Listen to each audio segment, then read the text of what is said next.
Muy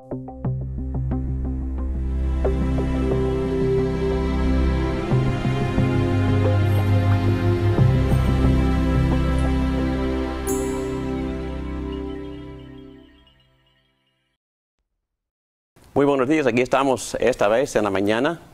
Aquí estamos en la iglesia Granada, en Miami, en la Florida.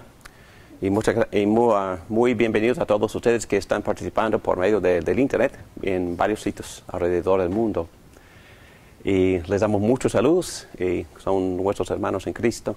Y es un placer tenernos aquí con nosotros por medio de estos medios del internet. Muy bien, el curso que vamos a iniciar hoy se llama La Teología del Pacto. Y yo tengo amigos, colegas, pastores que me están insistiendo en que enseñe este curso. Es un curso completo, es un curso íntegro, es un curso que en un sentido da resumen de toda la Biblia.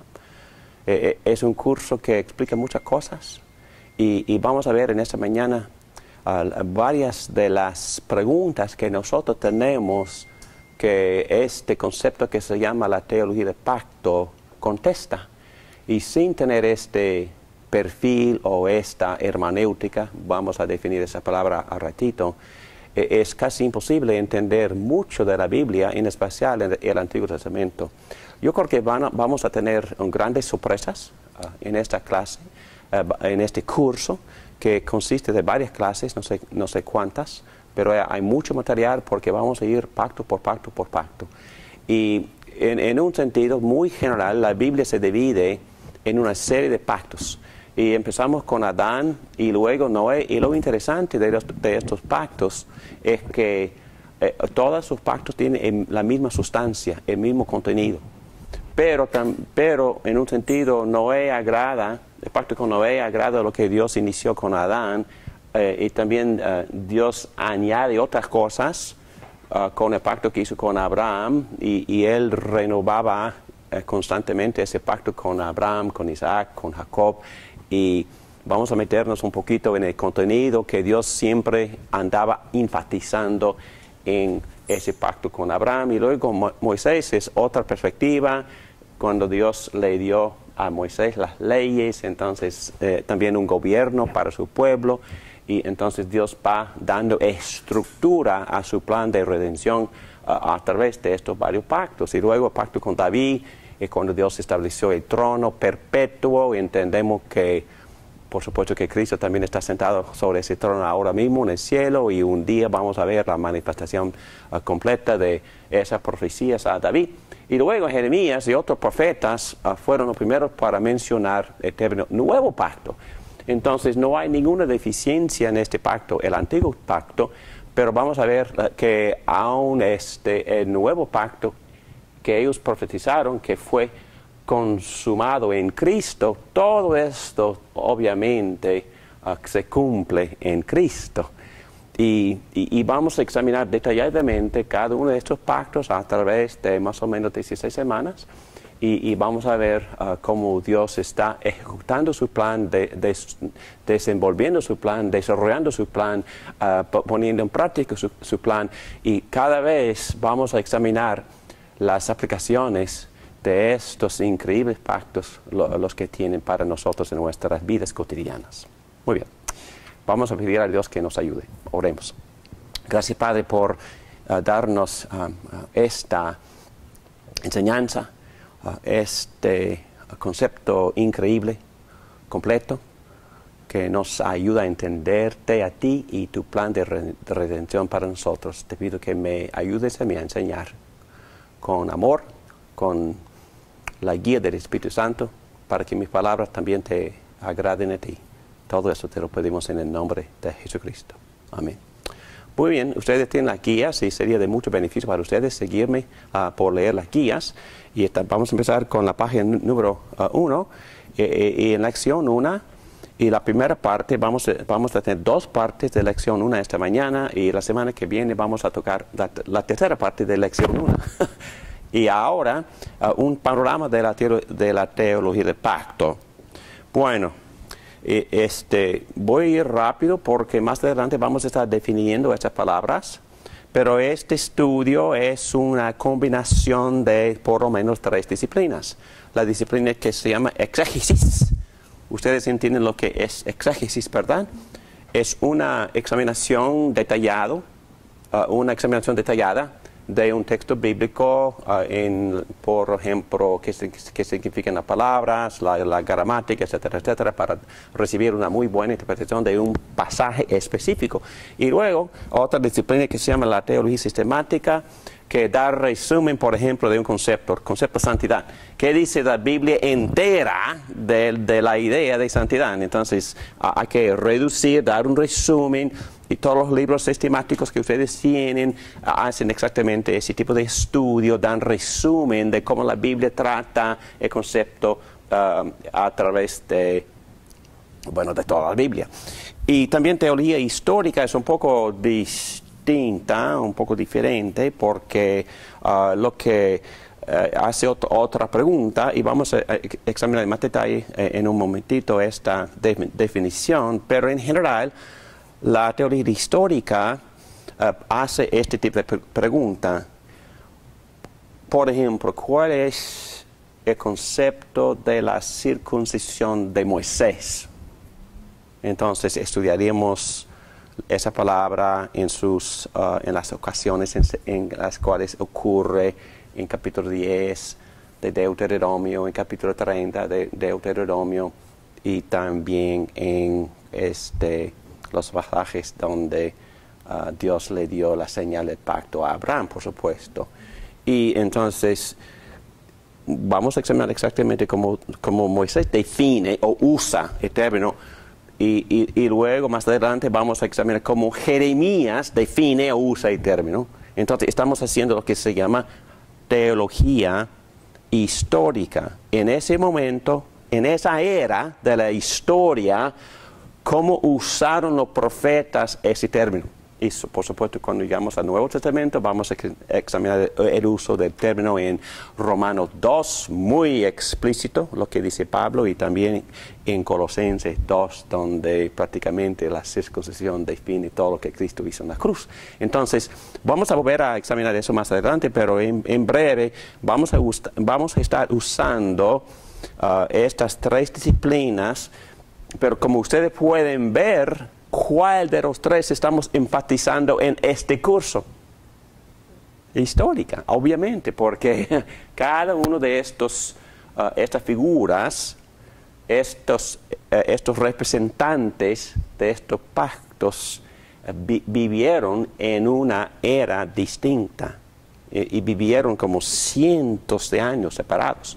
Entonces vamos a estar examinando cómo Dios va desarrollando su plan de redención en cada una de estas eras. Y básicamente esto es lo que vamos a estar haciendo por 16 semanas, examinando la historia del desarrollo del plan de la redención de Dios a través de la historia de la Biblia. Muy bien. Entonces, la letra B dice, en este curso vamos a presentar la posición de que la teoría del pacto es la manera en que la Biblia explica varios temas de gran importancia. Otra vez, vamos a ver, examinar esto detalladamente, pero aquí meto la palabra hermenéutica. ¿Qué significa esa palabra hermenéutica? Es como interpretamos, ¿verdad? Son las reglas de interpretación. Son maneras en que interpretamos la Biblia. Y bueno, hemos definido en otras clases este término. Hermes fue un dios mensajero. Y Neumos es espíritu. Entonces aquí estamos metiéndonos con el espíritu del mensajero. Entonces estamos llegando a la Biblia. Con buenos mensajeros estamos sacando el significado de la Biblia para poder compartirlo con otras personas. Hermenéutica es el arte de la interpretación. Entonces, eso es, por favor, traten de entenderme ahora. La teoría del pacto es lo que la Biblia enseña. Es una serie de pactos. ¿Ok? Pero al mismo tiempo, la teoría del pacto es una hermenéutica. ¿Me entienden? Porque es la manera en que nosotros vamos a la Biblia para poder entender la Biblia. ¿Okay? Vamos a ir, por ejemplo, a ciertas profecías que existen en la era del rey David. Y si no entendemos que la teología del pacto es una hermenéutica, vamos a confundirnos enormemente en la forma en que tratamos de entender lo que está pasando en la vida de David. Pero si entendemos que la Biblia misma va a David principalmente para poder entender que, como Dios está desarrollando su plan de salvación en la era de David. Entonces, dos cosas, y eso va a salir más claro más adelante en ese curso. La Biblia enseña lo que se llama la teología del pacto. En otras palabras, la teología del pacto es una enseñanza bíblica. Pero, al mismo tiempo, la teología del pacto es una hermenéutica. Porque la Biblia misma, hay que leer los salmos, y cuando los salmos están dando resumen de los 1000 años anteriores, la palabra que usan es pacto. Pacto. Bueno, Israel no obedeció el pacto, no permaneció en el pacto. Dios envió disciplina porque su pueblo no cumplió con el pacto. Entonces, la Biblia misma, y cuando Esteban predica, por ejemplo, su primer sermón, el diácono que fue apedreado, el sermón estaba dividido entre pactos. Entonces, los apóstoles también interpretaban el Antiguo Testamento en términos del pacto. Entonces, por eso ustedes pueden entender que la Biblia enseña la teología del pacto, pero al mismo tiempo, la teología del pacto es la hermenéutica, o es decir, son los lentes que nos ponemos para poder entender el plan de redención que la Biblia enseña en todas partes, pero que la Biblia misma va desarrollando en varias eras de la revelación específica de Dios. ¿Ya me entiende? Qué bueno. Muy bien, vámonos. Entonces se podría decir que de pequeño, en cuanto a estudiar, desde exégesis, vendría teología histórica y después vendría teología sistemática, o sea, como de pequeñito a lo más amplio. Exactamente, exactamente. Y como vamos a ver, y estoy un poco adelantada ahora, las tres disciplinas son muy, muy, muy amigas, cercanas. Es decir, no se puede ni hacer teología sistemática si no hacemos exégesis primero. Porque vamos a desviarnos, vamos a quizás errarnos, porque en verdad no es entendido lo que Pablo ha dicho acerca de tal tema. Entonces sí, tenemos que hacer exégesis. Entonces ya entendemos porque el apóstol Pablo le animó a Timoteo que él tuvo que escudriñar las escrituras. Porque eso requiere trabajo, eso requiere tiempo. Pero como pastor y persona que Dios ha dado el privilegio de enseñar la Biblia, son experiencias increíbles y gozosas. Imagínense estar en la presencia de Dios estudiando un concepto por 8 horas. Y uno, no, en verdad uno empieza a llorar. No, en serio. Por lo que está, ¡wow! ¡Qué cosa! Mi Dios es increíble. Y como nosotros vemos como Dios va desarrollando este concepto a través de la Biblia y uno está ahí metido en las palabras por horas tras horas tras horas, no es una experiencia, puede ser una experiencia de estar en la misma presencia de Dios y gozar de su presencia. Muy bien, ya hemos desviado, pero está bien, somos aquí, somos así. Bueno, la historia de la teología del pacto. Voy a leer un poco aquí porque estoy metido en también algunos asuntos teológicos históricos. los reformadores, estamos hablando de los teólogos del siglo XVI, Bullinger, Calvino, Beza, usaron la teoría del pacto para explicar la historia de la redención y la imputación del pecado de Adán. Pero ellos se dieron cuenta que ellos no habían sido los primeros en desarrollar la teoría del pacto. En cambio, citaron a los padres de la iglesia primitiva de los siglos II y III para reforzar sus propias enseñanzas.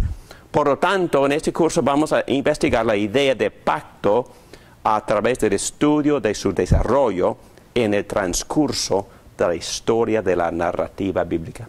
En otras palabras, lo que estamos diciendo aquí es que en el mundo de los alumnos, o decir teólogos, a veces acusan a los reformadores de inventar cosas. Pero Calvino no inventó, ni Beza, ninguno de los reformadores del siglo XVI inventaron la idea o el concepto o la teología de pacto, porque ellos mismos se dieron cuenta de que ellos solo estaban repitiendo y citando los primeros padres de la iglesia primitiva que habían escrito en los siglos II y III. Pero vamos a dar muchos ejemplos más de ese tipo de cosas. La única razón por la cual digo esto aquí es porque esto no es nada nuevo. A través de toda la historia de la iglesia ha reconocido que la Biblia misma enseña la teología del pacto y al mismo tiempo usa este concepto que se llama la teología del pacto para poder interpretar la Biblia como hermenéutica. Yo sé que este tema va a ser para después, pero sí me pregunto si está tan claro, porque yo lo veo en todos lados de la Biblia la palabra pacto. ¿Por qué otras denominaciones no aceptan el pacto? Sí, buena pregunta, y voy a posponer la respuesta, pero vamos a meternos definitivamente en lo que se llama dispensacionalismo. Pero David Morán quisiera tener muchísimo cuidado de no imponer motivaciones en el corazón de nadie. Me imagino que todos son sinceros. Pueden ser, es posible que David Morán también sea sincero y también al mismo tiempo equivocado. Eso es totalmente posible. Entonces, con muchísimo respeto en este curso, con muchísimo respeto, porque son nuestros hermanos en Cristo. No es más, son nuestros hermanos superiores en Cristo. Son nuestros hermanos que Dios ha bendecido en Cristo. Son nuestros hermanos que están expandiendo el reino. Pero con mucho respeto vamos a tratar de establecer que esta enseñanza es lo que la Biblia enseña y al mismo tiempo refutar esa posición que se llama dispensacionalismo. ¿Okay? Pero con mucha reverencia y mucho respeto y mucho amor y cariño lo vamos a hacer. ¿Okay? Muy bien. De repaso de varios pactos. En este curso vamos a estudiar los sucesos pactos y ya no tengo que repetir eso. Ya entienden que eso es lo que vamos a hacer.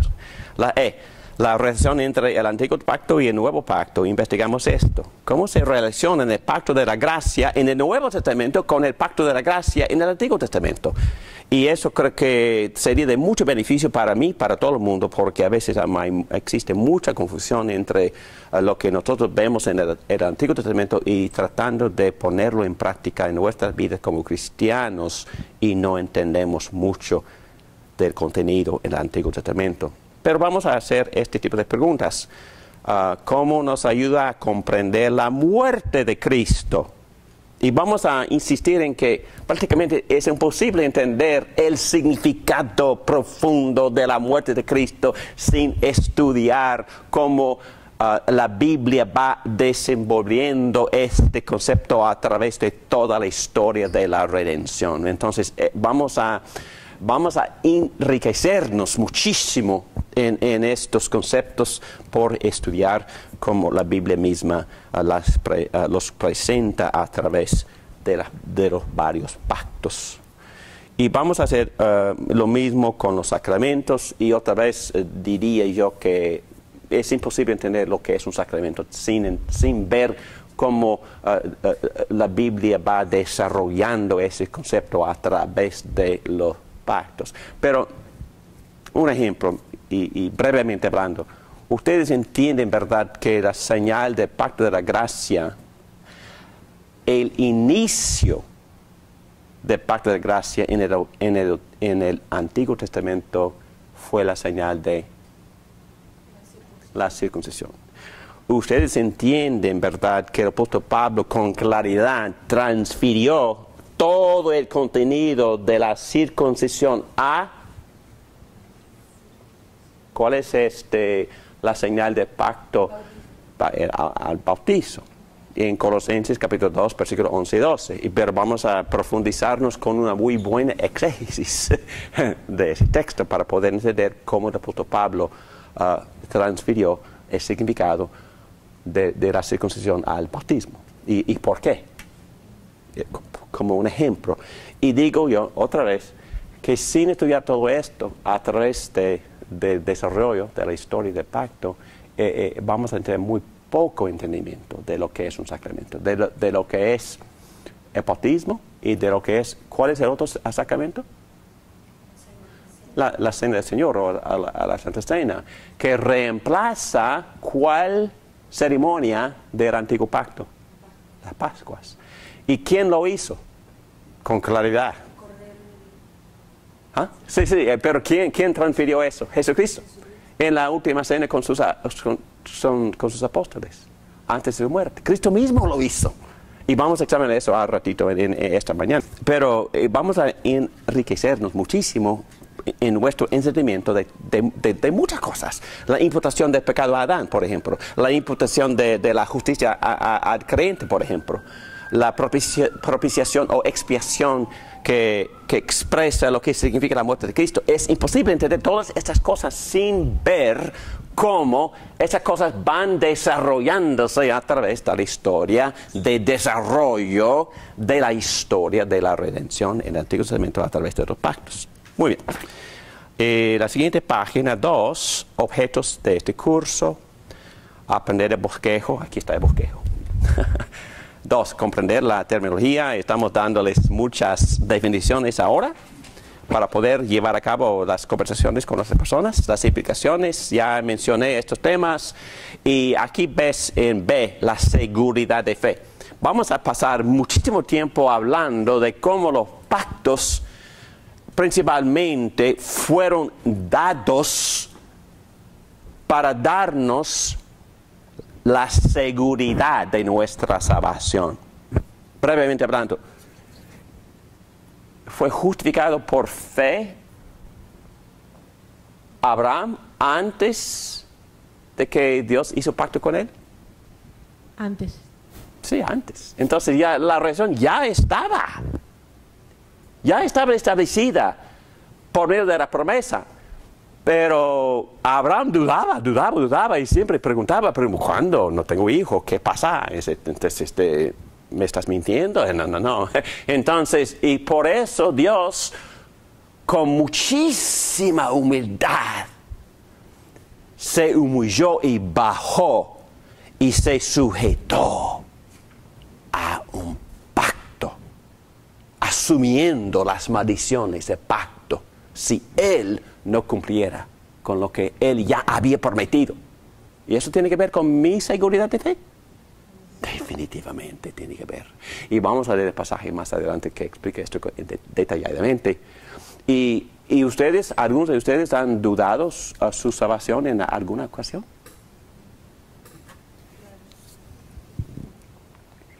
Yo creo que fue el primer desafío de mi fe. Pero voy a hablar de eso después. Pero en este momento solo es suficiente decir que la tierra del pacto existe para darme seguridad, para ayudarme a sentirme seguro en lo que Dios me ha prometido. Pacto. Muy bien. Y vamos a ver. La C, historia de la teoría del pacto. Ya ha habido mucho material escrito sobre el desarrollo histórico de la teoría del pacto durante los últimos 125 años. Y mencionamos dos nombres, Perry Miller de Harvard, la Universidad de Harvard, y Karl Barth, un teólogo que inició la conversación en el siglo XX. objeciones. Ya hemos mencionado el grupo que no está de acuerdo, ¿verdad? Y vamos a examinar ese grupo y por qué más adelante. ¿Qué es la teología del pacto? Estamos en número romano 2, página 2. ¿Qué es la teología del pacto? Definición, me gusta. La teología del pacto es, escúcheme bien, es el evangelio entendido en el contexto de esta serie de pactos, del plan eterno de Dios para comunión con su pueblo y su desarrollo en el pacto de las obras y gracia a través de la historia. Entonces, en palabras sencillas, la teología del pacto es el evangelio. Es el evangelio puesto dentro del contexto del pacto de la gracia. Y todo esto es evangelio. Y si no entendemos esto, y lamentablemente he ido a iglesias de mis propios discípulos, y hablamos después, por supuesto, y predican estos caracteres, estos personajes, y no mencionan gracia, no mencionan el evangelio. ¿Cuál es la tentación cuando vamos al Antiguo Testamento, por ejemplo, para predicar acerca de David? ¿Qué es lo que nosotros deseamos hacer con David? Instintivamente. Como héroe, porque venció a Goliat. Ok.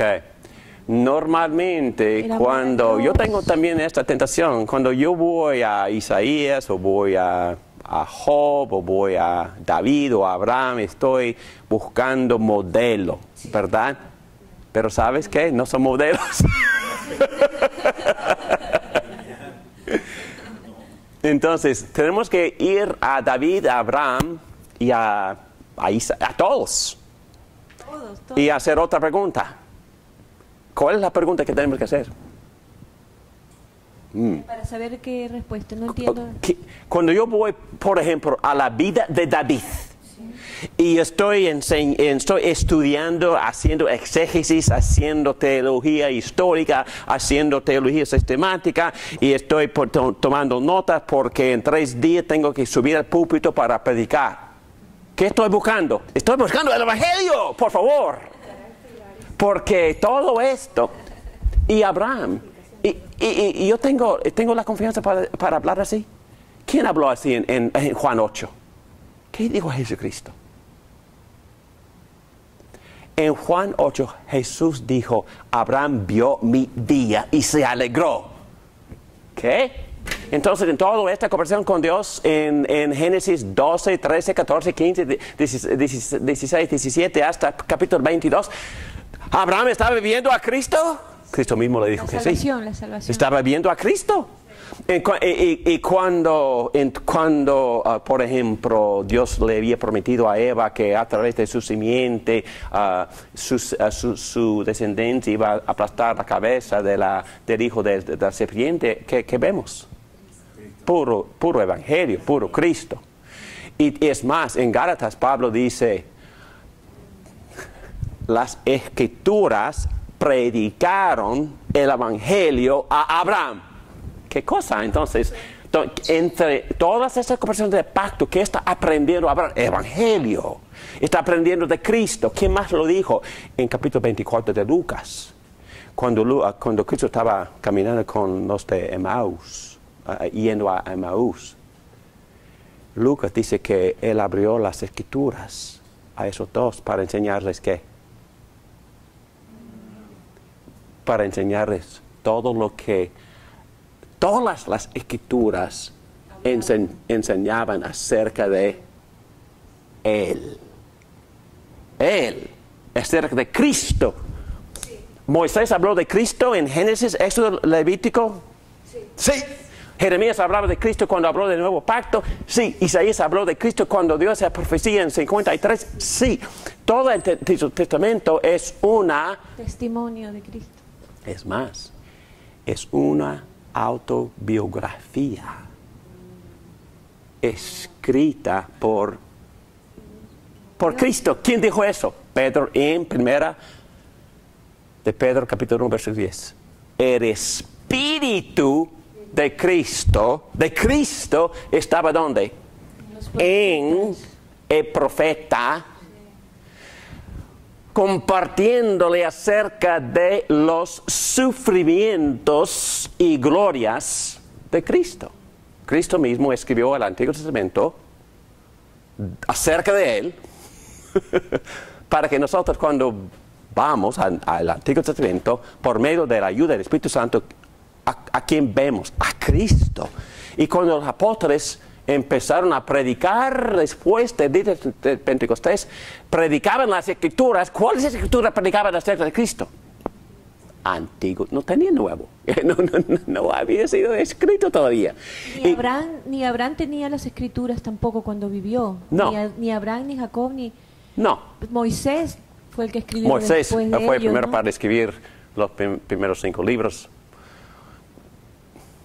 Bueno, es lo que dicen casi todos. Pero mi punto es este. ¿Puedo yo evangelizar? Bueno, sencillamente he evangelizado de puro Antiguo Testamento. ¿Con quiénes? Con judíos y musulmanes. Y musulmanes. ¿Por qué con musulmanes? Porque adoran a Abraham. Sí. Adoran a Abraham. Y yo estaba testificando a Cristo a un musulmán en el avión regresando desde Madrid. Y él estaba contándome, queremos las mismas cosas, Abraham es fantástico, nuestro héroe, el de los cristianos también. Pero le dije, ¿sabe quién que dijo Abraham cuando vieron 3 en capítulo 18? Cuando Abraham respondió a los 3 ángeles. 3 ángeles, ¿qué término usó? Yahvé. Él se dirigió a los 3 con el nombre Yahvé.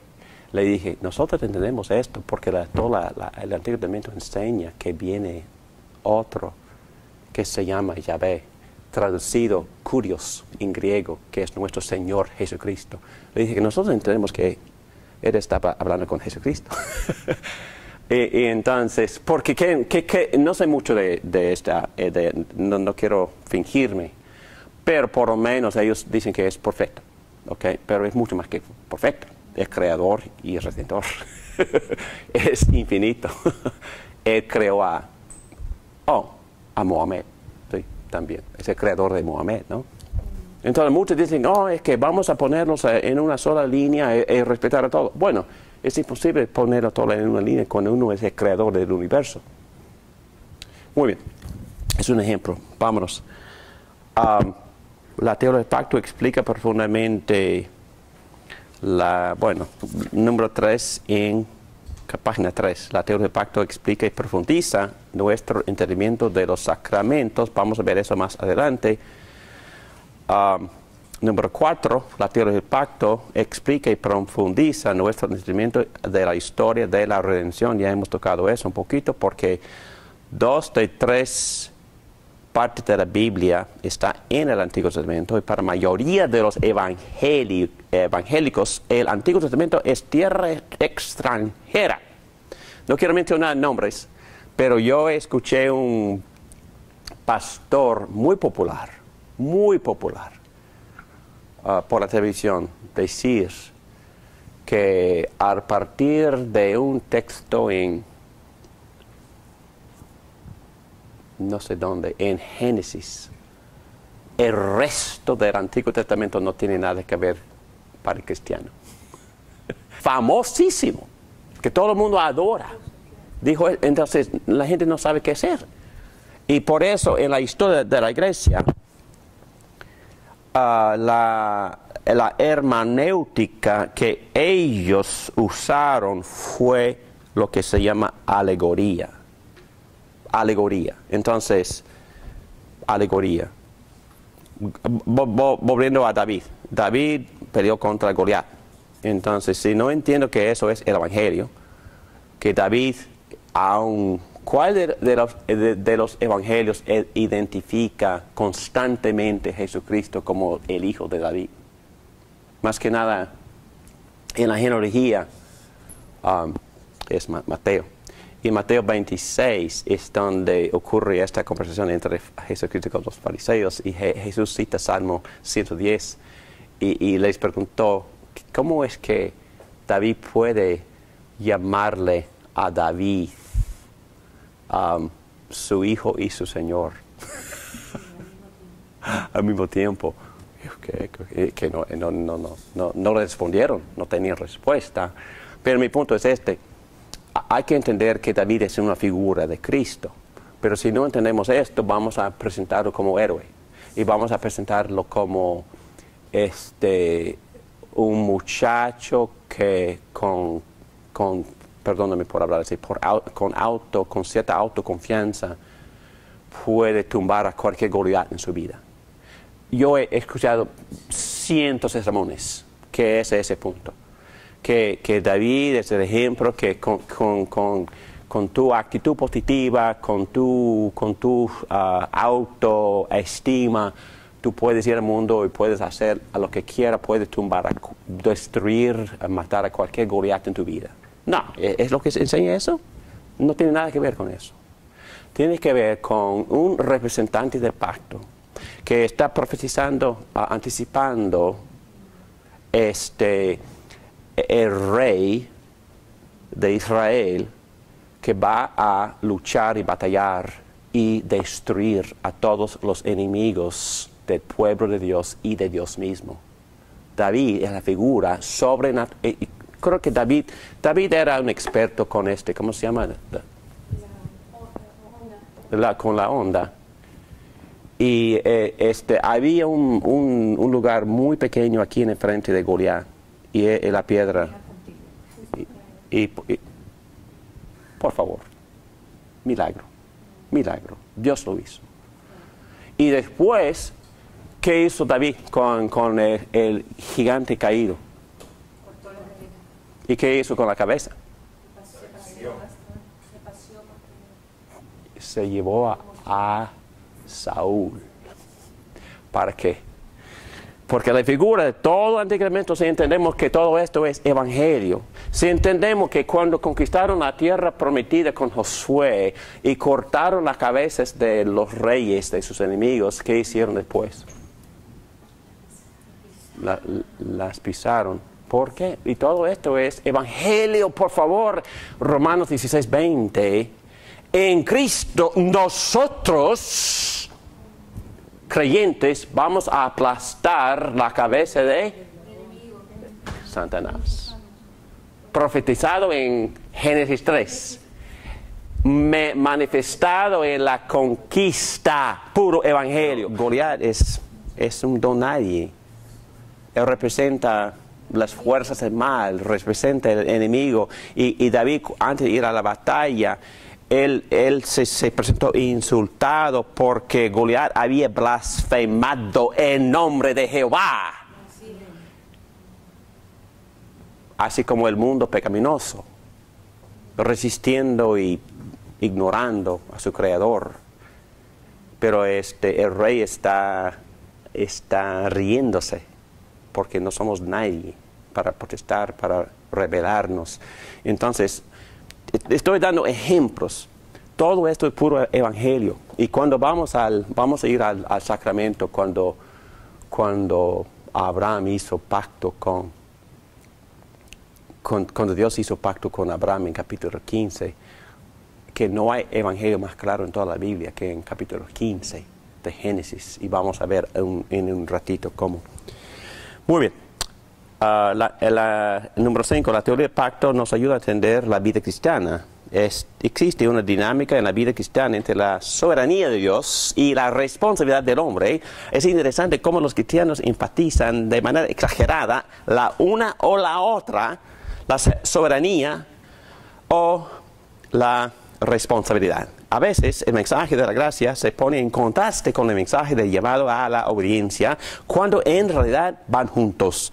Algunos piensan que predicar la gracia resulta en antinomianismo. ¿Qué es eso? Anti, contra, nomos, ley. Entonces es como libertinaje. Hay cristianos que, soy salvo por la gracia y ahora la ley, son buenas sugerencias, pero no me importan mucho. Sí, entonces hay personas, hay pastores que enseñan eso. Falso. Y también hay, por otro lado, que ese es peor, legalismo. ¿Qué es legalismo? Ley por todos lados y somos salvados por leyes. Pero de manera única la doctrina del pacto nos ayuda a mantener en equilibrio los dos. Nos ayuda a proclamar la gracia y llamar a la obediencia sin minimizar ninguna de las dos. Y nos ayuda a vivir motivados de la gracia para obedecer a Dios. En breve. Un evangelio que enseña pura gracia que no resulte en obediencia no es el evangelio. No es gracia tampoco. Y un mensaje que enfatiza la obediencia no motivada por la gracia tampoco es evangelio y tampoco es gracia. ¿Me entienden? Porque ¿qué es lo que hace la gracia? Cuando por gracia tengo ojos para mirar el amor y el sacrificio de mi Señor en la cruz y apreciar lo que hizo por mí cuando merezco el infierno. Y yo creo en Cristo y recibo el perdón de mis pecados. Pero si yo sigo mirando ese amor autosacrificatorio, eso es lo que me motiva a obedecer. Es la única motivación. Es la única obediencia. Entonces, porque Dios está mirando a qué. Bueno, en otras palabras, ¿qué quiere Dios? ¿La obediencia externa o la obediencia a la motivación del corazón? ¿Qué es lo que Dios quiere? Y la respuesta es sí. Quiere las dos cosas. Y también cualquier pareja de matrimonio también quiere las dos cosas. Porque si uno está sirviendo por pura obligación y deber, eso no sirve. Y la pareja sabe y protesta. Sí, pero no me amas, no me buscas, no me quieres. Sí, estás muy responsable, pero no me importa. Dios es igual. Por eso Dios dice, yo no quiero sacrificio, en Salmo 51. Pero sí quiere sacrificio. Pero ¿qué es lo que quiere ver primero? Corazón contrito y humilde. Quiere ver que nosotros en verdad lo amemos desde corazón. Es nuestro primer amor. Y obedecemos externamente, por supuesto que sí, pero motivados por el cambio del corazón. Y todo es gracia. La gracia me justifica, pero también me hace nueva criatura que obedezca.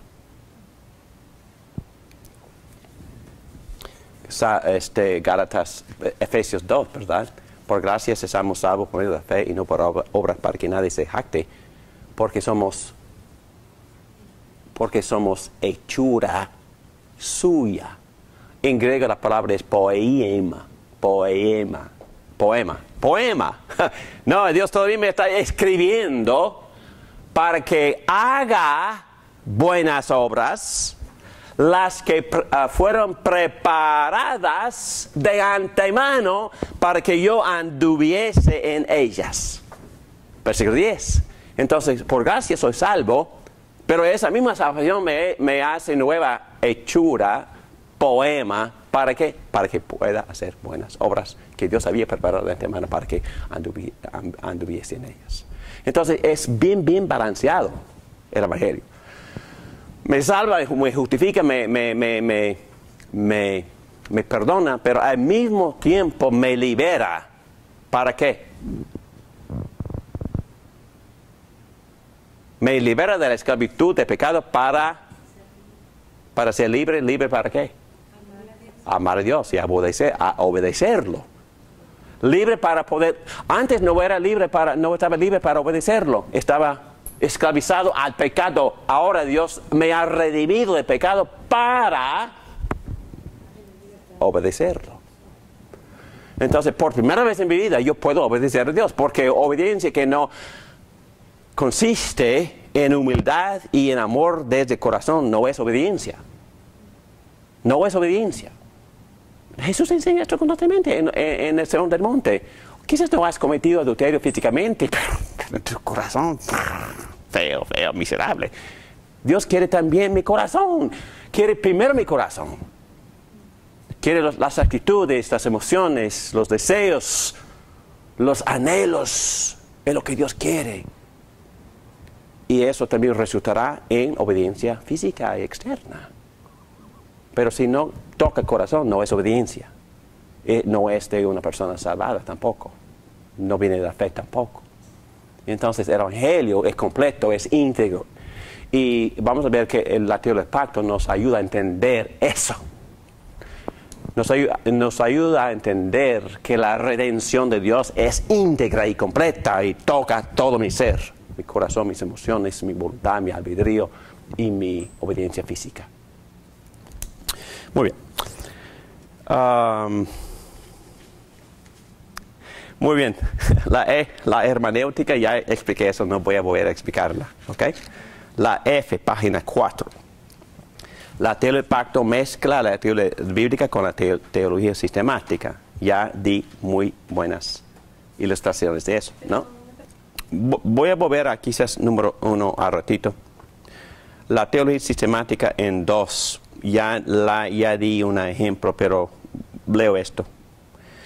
La teología sistemática opera tópicamente. Tenemos los mismos temas, santidad y pecado. Y la teología sistemática pregunta, ¿qué enseña la Biblia entera acerca del pecado y la santidad? Obviamente, para poder manejar la inmensa información vamos a tener que dar un resumen.